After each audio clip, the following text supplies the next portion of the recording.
La música es felicidad, me hace sentir viva, qué buena que está. Mi aliada, mi madre, mi psicóloga. Limpia las heridas en profundidad. Contagiate de esta, ponete a bailar. Del barro a las nubes, del barrio a la calle. Buenas, muy buenas noches y bienvenidos a este nuevo episodio de Menos Mal.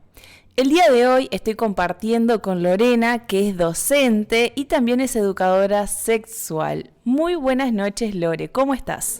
Hola, buenas noches. Bien, agradecida por la invitación, me encanta estar acá y bueno, un poco cansada, ¿no? Hay que decir la verdad, estoy un poco cansada. Hay que decir que estamos casi al fin de la semana y también a fin de mes, que nos agarra a todos en una y con poca plata. Sí, este 70 de marzo se está haciendo sentir, ¿no? Está largo. No termina más. Lore, contame cómo estás viviendo no solo este fin de mes, sino también estos meses de iniciar, de volver a clases y encontrarte de nuevo con adolescentes.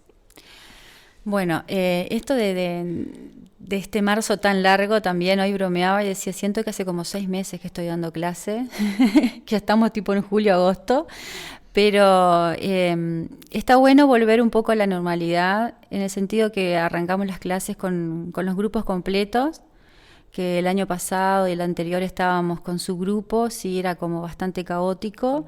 Bueno, ahora estamos con todos los chiquilines y te da un poco más la sensación de normalidad, ¿no? Allí, de poder seguir trabajando los contenidos y el encuentro también más cercano con ellos, ¿no? Porque estos años anteriores pasaba que veías a algún alumno y pasaban 4 o 5 días hasta que lo volvías a ver y llegaba a mitad de año y no los conocía. Era bastante anormal la situación para todos, ¿no? ¿Con qué proyectos o propuestas se copan más los gurises y gurisas? Bueno, acá hay que aclarar, ¿no? Que yo trabajo como docente de idioma español y literatura y con ellos tengo clases de aula, o sea, tengo los horarios asignados y estoy con segundo año este año, tengo 14 años más o menos. Y después estoy trabajando como referente de sexualidad, donde trabajamos con modalidad de taller, que es más dinámico, ¿no? El tema, y también es más a requerimiento de ellos. Entonces a veces se generan esos espacios que son más atractivos para los chiquilines. Hay que destacar también la diferencia que noto entre los gurises, ¿no? De 12, 13 años y los adultos. Cuando vas a trabajar en talleres que son referentes a sexualidad, la apertura que tienen los gurises más chicos que te deja te da como una esperanza, ¿no? Porque presentás algunas temáticas, no sé, hablando de orientación sexual, por ejemplo, ¿no? Y ellos te lo dicen con total naturalidad, el tema de que haya una diversidad en cuanto a la orientación sexual, que a veces los más grandes muestran un poco más de resistencia o bien tienen como el discurso políticamente correcto, pero después se desliza allí en algunos comentarios, en algunas apreciaciones, otras perspectivas sobre el tema, ¿no? Entonces, por eso también disfruto de trabajar con los más chicos, porque claro, se genera ese diálogo que es como mucho más ameno. Pero bueno, hablando de proyectos y eso, con Laura Biasini, que es profe también, es educadora, y que el año pasado estuvimos trabajando juntas, planificando talleres. No sé si es un proyecto, pero es como un sueño capaz, ¿no? Nuestra idea es poder en un momento gestionar un espacio para poder brindar talleres para distintos tipos de población, ¿no? Con distintas características y que pueda ser un poco más autónomo y no que esté dentro de lo que es una institución, ¿no? del Estado, digamos. Pero bueno, eso vamos a ver cómo se nos va dando. ¿Por qué es importante hablar de salud sexual y reproductiva en los liceos y también quizás en las escuelas? Bueno, es importante empezar con salud sexual y reproductiva desde muy pequeños y con el trabajo en sexualidad ya lo hacen incluso desde la primera infancia, ¿no? Porque permite poder vivir con mayor libertad. la sexualidad. El conocimiento de tu propio cuerpo y de tu propia persona, ¿no? Porque nosotros como que separamos, ¿no? Esta cosa que viene de la filosofía de separar el cuerpo de las emociones, ¿no? Y de las emociones, de las perspectivas de vida, además, como si fuesen cosas distintas. Y en realidad tenemos que percibirlo como una unidad. Esto de decir, bueno, el cuerpo habla, el cuerpo está contando cosas que nos están pasando a nosotros. Y es importante conocer tu cuerpo para poder identificar esos mensajes que te está dando, ¿no? Que si los separamos, a veces no podemos hacer la conexión, ¿no? De decir, bueno, me está pasando esto. El otro día hablando, por ejemplo, con una mujer, hablando sobre la menstruación. Y que con vos también estuvimos hablando de eso, ¿no? Y de decir, bueno, cómo también la menstruación nos está diciendo cosas que no son solamente corporales, ¿no? También habla de lo emocional, de las situaciones de estrés y poder identificar, bueno, esto me está pasando, por ejemplo, estoy teniendo una irregularidad que antes no tenía, me está queriendo decir algo y tratar de ponerle el pienso más allá de ir al médico y demás, pero que me permite conocerme también y poder dialogar conmigo misma. Y conmigo mismo, si es un varón, ¿no? Que tiene otras situaciones. ¿Y por qué también en las instituciones? Yo creo que porque es el lugar donde se llega a todos los chiquilines, ¿no? Y es importante saber que la educación sexual siempre existe. Vayan o no vayan a una institución, haya o no haya un currículo o un espacio específico. Entonces, sabiendo que siempre va a haber y que la peor educación es la del silencio, está bueno que haya un espacio y que se hable de forma explícita y consciente. Estamos hablando de esto, el miedo, el silencio, el tabú. Y justamente iba a preguntarte sobre eso. ¿Cuáles son los tabús más grandes que hay o los mitos más grandes que escuchás en cuanto al tema de la sexualidad? Bueno, en los espacios institucionalizados a veces pasa que los chiquilines o los padres tienen miedo de que si se habla de sexualidad va a estimular a que los chiquilines comiencen su vida en actos sexuales antes. Y es un mito, ¿no? Al revés, creo que cuando una persona está conociendo los límites también y está conociendo su propio deseo, le permite poder tomar esa decisión de una forma más, no sé si madura, pero consciente, ¿no? De forma más consciente sobre eso. Y no hay ningún tipo de estudio ni nada que respalde eso, no, al revés, se sabe que se dilata un poco más el tiempo, ¿no? Porque hablando de sexualidad sabemos que no es solamente lo corporal, sino que está relacionado con los vínculos con el otro. Entonces, saber, por ejemplo, comunicarle al otro si quiero o no quiero, si estoy preparado o preparado o no. Entonces eso permite, ¿no? el tomar una decisión más consciente y está probado que en realidad de ninguna manera adelanta la edad de inicio de los actos sexuales, digamos. Otra cosa que también como que sucede es que muchas veces de jóvenes nos da vergüenza o nos acomplejamos para preguntarle a nuestros padres, a nuestras madres, sobre sexualidad. ¿Vos qué recomendás? ¿Dónde se puede encontrar información de calidad? Bueno, la información, lo que pasa es que hay que ver de dónde también buscan la información los gurises, ¿no? Las redes sociales son el lugar donde buscan información. Instagram, es que me lo dicen, ¿no? A esto yo lo aprendí en Instagram, a esto también.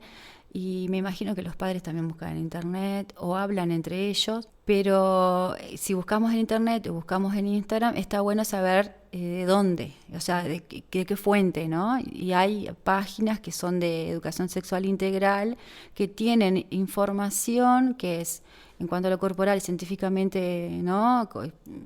Correcta, o sea que no están hablando de mitos como, no sé, la primera vez que tenés relaciones sexuales no quedas embarazada, por ejemplo, ¿no? Esas creencias que han llevado y cada cosa que no podés creer.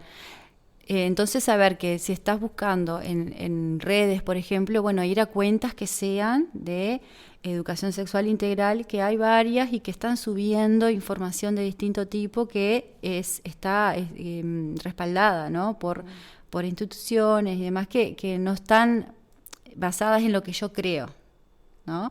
Porque está bueno esto de sexualidad, porque hay que dejar claro que la información que se está dando no es algo, una impresión, algo subjetivo, sino que es algo que está respaldado por estudios universitarios, académicos, pero también está dentro de lo que es el marco de la ley, ¿no? Entonces hay como ciertas informaciones que vos lo que haces es darla, y está bueno que la gente lo sepa y después decidir qué hacer con eso, ¿no? Por ejemplo, lo que es la IVE, la ley de IVE y demás, que están en todos lados hablando, pero si vos vas a una página de educación sexual integral o de educación sexual en Uruguay, te va a dar la información dentro de lo que es el marco de la ley y no te va a estar diciendo lo que la persona que está detrás de eso escribiendo piensa y quiere que vos pienses, ¿no?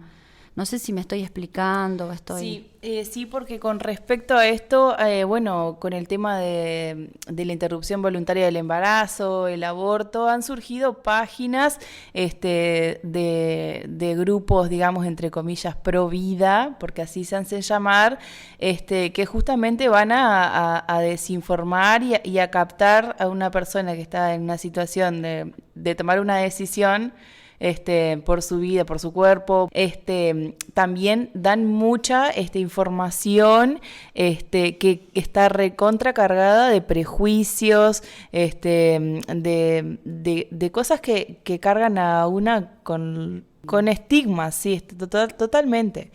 Y hay que tener mucho cuidado, ¿no?, con estas páginas. Y por eso te preguntaba si podrías nombrar cuáles podrían ser como, bueno, esta sí es un sitio que creo que da buena información, que está bien explicada o explícita también, porque a veces necesitamos cosas explícitas. Es que las páginas que son de .gov.uy está toda la información y está eso dentro de la ley, ¿no? Uh-huh. Te está diciendo lo que es el marco legal y con la información exacta. Por ejemplo, en la IVE, eso de, bueno, no, porque si te pasas por un proceso de interrupción voluntaria del embarazo, no vas a poder tener más hijos después, ¿no? Por ejemplo, esas informaciones que están totalmente erróneas y que si vos estás buscando en una información, en un lugar que es oficial, te va a dar la información que corresponde.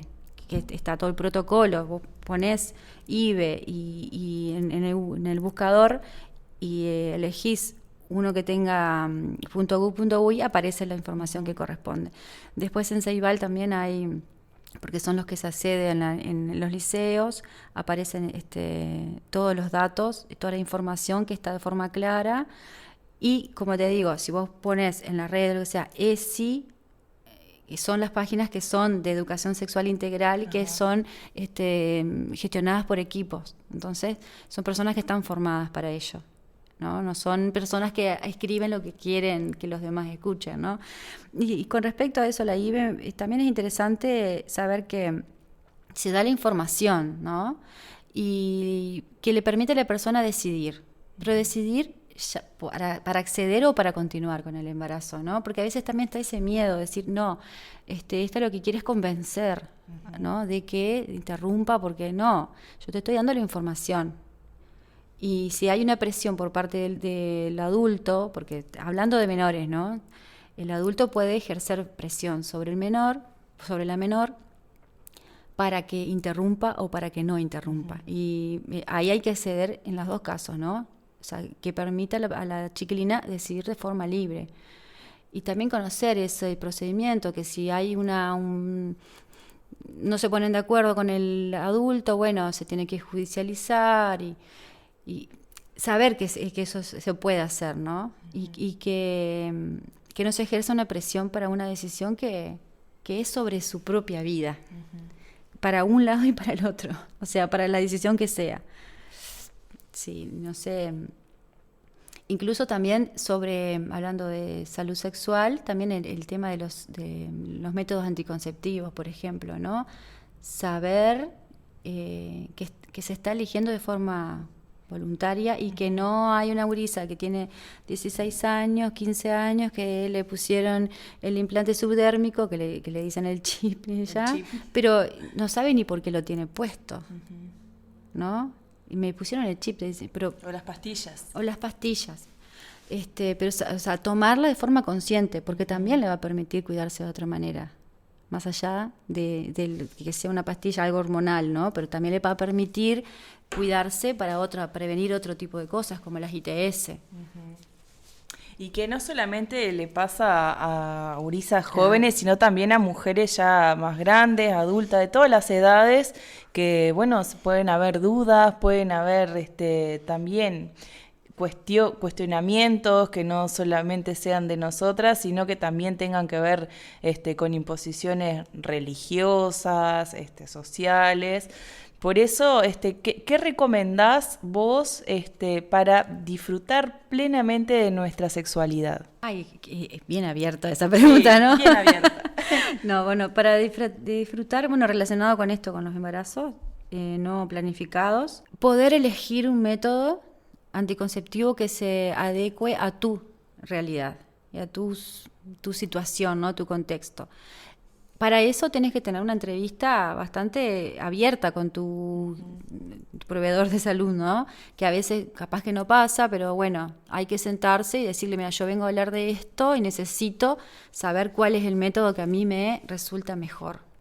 Y poder hablarlo y poder pensarlo y no sentarte allí en la consulta y tomar lo que te dicen como si fuese la única opción. Uh-huh. Porque es una realidad, no todas tenemos, no, y no todas tenemos tampoco las mismas situaciones. Tal vez a algunas personas les resulta muy fácil y muy práctico y tomar pastillas, por ejemplo. Tal vez otras no quieren ningún tipo de método hormonal y prefieren cuidarse con preservativo femenino, masculino, pero decidirlo de forma consciente. Uh-huh. Parece como que siempre se habla lo mismo, ¿no? Con respecto a esto, pero eso también te permite disfrutar de tus encuentros, ¿no? Uh-huh. Porque no estás con esa presión del miedo al embarazo no planificado constantemente, ¿no? Y después, no solamente en el momento, sino en el después, la semana que sigue, a ver si hay alguna alerta o no. Entonces, eso te da a vos un placer prolongado. Te podés acordar del momento sin tener que estar sufriendo. Puedes terminar tranquila. Sí, todos terminamos felices. Acabemos tranquilas, chicas. Lo mismo, bueno, con el tema de enfermedad de transmisión sexual. Claro. Que para eso también está el tema de la elección del anticonceptivo y también, bueno, los recaudos que tengamos con las relaciones sexoafectivas que tengamos, ¿no? Claro, saber, ahí está el tema del autocuidado, ¿no? Uh-huh. Que está como muy...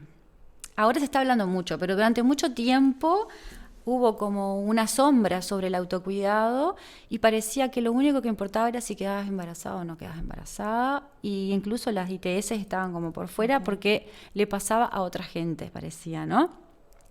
Y ahora hay como un poco más de luz sobre el tema. Y saber que el autocuidado comienza desde el momento en que vos decidís o empezás a entablar un vínculo con la otra persona.